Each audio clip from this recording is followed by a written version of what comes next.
Monde numérique. Depuis le mois d'octobre, 6000 avocats du barreau de Paris ont accès à cet outil et l'utilisent au quotidien. L'idée surtout, c'était de mettre le pied à l'étrier parce qu'on parle d'intelligence artificielle matin, midi et soir. Mais moi, mon sujet, c'est utilise l'outil, point final.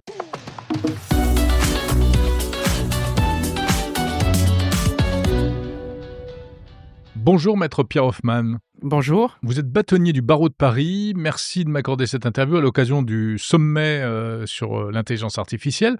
Parce que vous avez initié une opération qui est assez étonnante. Vous êtes le premier barreau de France à vouloir intégrer l'IA et à faciliter l'intégration de l'IA dans les cabinets d'avocats. De quelle manière exactement ? Effectivement, merci pour votre invitation.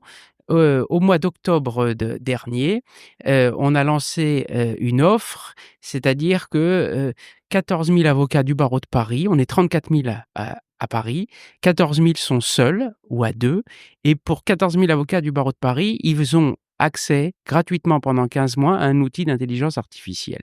L'idée, justement, était de leur mettre le pied à l'étrier pour qu'ils puissent utiliser l'outil et un outil de qualité.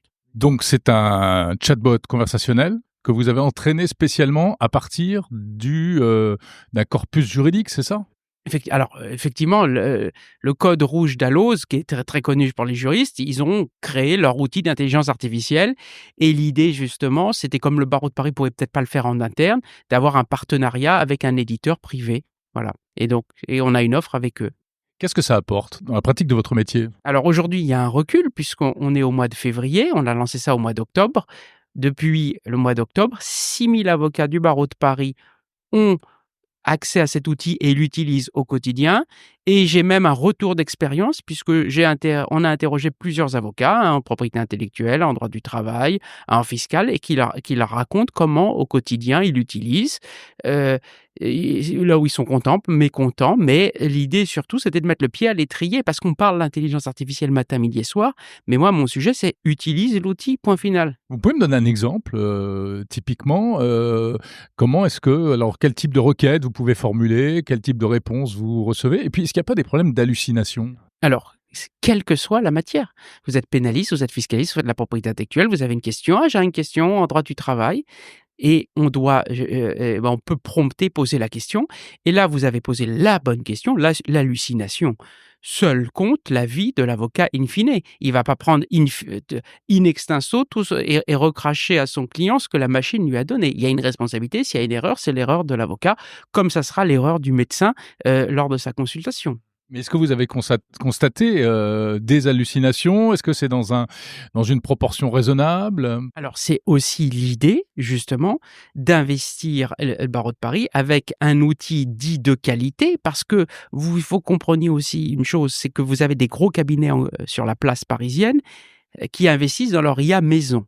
Donc, ils ont les moyens de le faire. Et je voulais pas laisser sur le bord de la route des avocats qui n'avaient, entre guillemets, que le ChatGPT classique. Donc, ils ont accès à des bases de données classiques de qualité. C'était ça le point de départ aujourd'hui. Après, l'avocat est responsable de la consultation qu'il va envoyer à son client.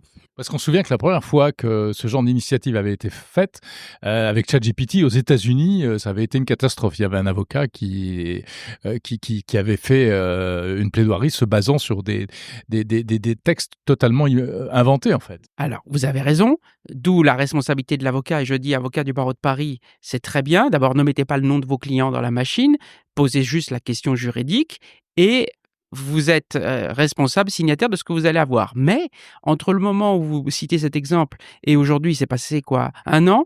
Les outils sont pas les mêmes. Le ChatGPT 3.5 et le 4, c'est pas le même. Donc aujourd'hui, les offres que je vous indique, ils les ont sorties il y a 7-8 mois.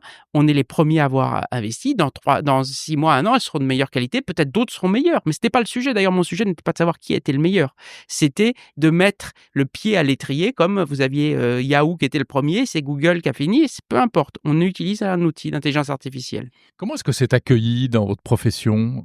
C'est très intéressant ce que vous posez parce que après des réticences, moi, ce que j'observe, c'est que rien ne remplacera l'humain et l'échange, comme nous avons un échange en ce moment. C'est pas ChatGPT qui répond aux questions, donc je m'adapte à ce que vous dites.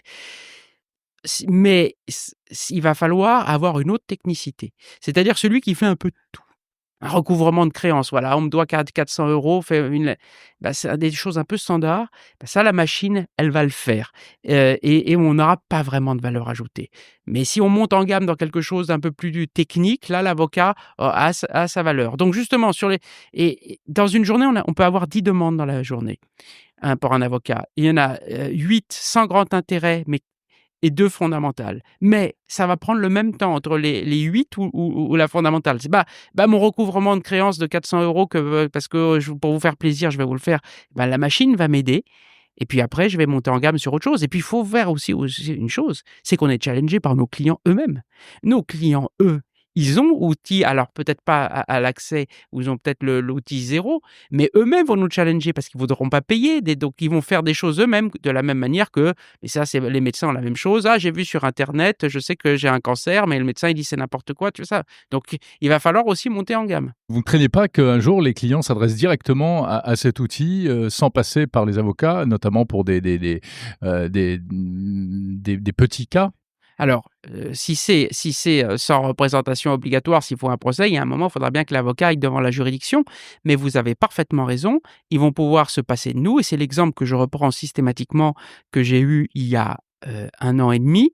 C'est une anecdote, mais véridique. J'ai un client qui me dit: «Pierre», c'est une lettre de mise en demeure sans intérêt, une affaire de contrefaçon. Il me dit: «Pierre, est-ce que c'est toi qui l'as fait ou est-ce que c'est moi qui l'envoie?» Et il avait trouvé sur ChatGPT un truc qu'il avait fait lui à sa sauce.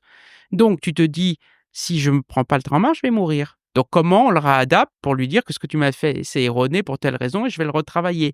Mais il va falloir monter en gamme. Dernière question, pour le client, quel bénéfice? Avocat plus intelligence artificielle, est-ce que le client en tire un réel bénéfice? Écoutez, je pense que de toute manière, l'avocat a toujours travaillé avec des sources. Avant, il allait dans le jurisclasseur, là, il va avec l'IA. Le sujet aussi, c'est peut-être le coût. Faire baisser les coûts parce qu'on peut avoir sa réponse un tout petit peu plus vite, orientée. Donc je pense que c'est dans l'intérêt. De toute manière, les étudiants en faculté, j'y vais tout à l'heure, ils font quoi? Ils utilisent les outils d'intelligence artificielle. Donc nous, on a une certaine génération, mais eux ne nous ont pas attendus pour l'utiliser. Donc on n'aura pas le choix parce qu'on va être challengé par les propres futurs avocats l'utilisent et les futurs clients également. Merci beaucoup Pierre Hoffmann, bâtonnier de Paris.